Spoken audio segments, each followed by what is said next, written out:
एक बार की बात है, एक पानी का जहाज समुंदर के तूफानों में फंस गया था। पानी का जहाज और उसके सभी यात्री डूब गए, केवल एक को छोड़कर। ईश्वर की कृपा से वह बच गया और तैरते तैरते एक छोटे से टापू पर वो पहुंच गया। वहां वह ईश्वर से प्रार्थना करने लगा, कहने लगा, हे ईश्वर, कोई मुझे यहाँ बचाने के लिए आ जाए। पूरा दिन गुजर गया पर कोई उसे बचाने के लिए नहीं आया। फिर वो रात को वही रेत पर ही सो गया। दूसरे दिन उसने फिर ईश्वर से प्रार्थना किया पर कोई उसे बचाने के लिए नहीं आया। इस तरह से कई दिन बीत गए। वह ईश्वर से हर रोज प्रार्थना करता, लेकिन कोई भी उसकी मदद के लिए नहीं आया। ऐसे इंतजार करते करते पूरा एक महीना बीत गया और वह अब हार मान चुका था। उसने सारी उम्मीदें खो दी थी। अब वो उसी टापू में लकड़ी का झोपड़ा बनाकर वही रहने लगा। वह नारियल का पानी पीता और जंगल के फल खाता और मछलियों का शिकार कर खा लेता। एक दिन उसने मछली को पकाने के लिए चूल्हा जलाया। तब उसने देखा कि लकड़ियां खत्म हो गई। वह लकड़ियां लेने के लिए बाहर गया और वह जब लौट कर आया तो उसने देखा कि उसके झोपड़े में आग लग चुकी थी। यह सब देखकर वह बहुत दुखी हुआ और ईश्वर को कोसने लगा।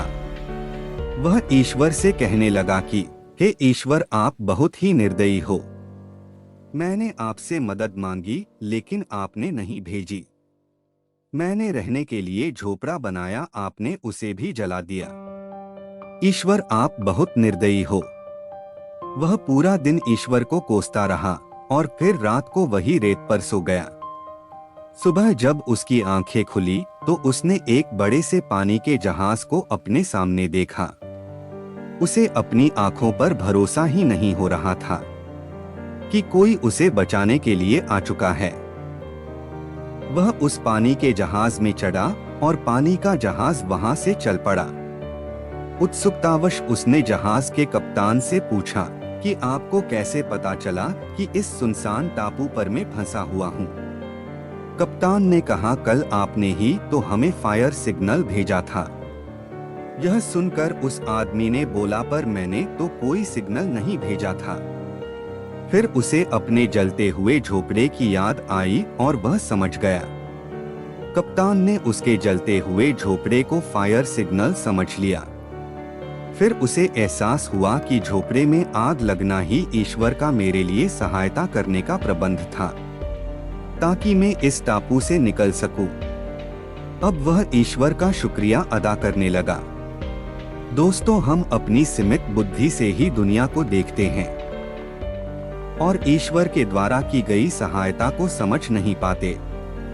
जब कभी भी हम पर बुरा वक्त आता है, हम ईश्वर को कोसने लग जाते हैं, जबकि हमें ईश्वर पर विश्वास रखकर अपने कर्म को निरंतर करते रहना चाहिए। फिर जब भी बुरा वक्त आए तो हमेशा याद रखना कि इसमें भी ईश्वर ने आपके लिए कुछ बेहतर ही सोच रखा है, जो सही समय आने पर आपको अपने आप पता चलेगा। अंत में सिर्फ आपसे यही कहूंगा कि कभी भी हार मत मानिए और अपने अच्छे कर्म करते रहे। दोस्तों, वीडियो अच्छी लगे तो लाइक, शेयर और कमेंट में हर हर महादेव जरूर लिखना और चैनल को सब्सक्राइब जरूर करना। मिलते हैं अगली वीडियो में। धन्यवाद।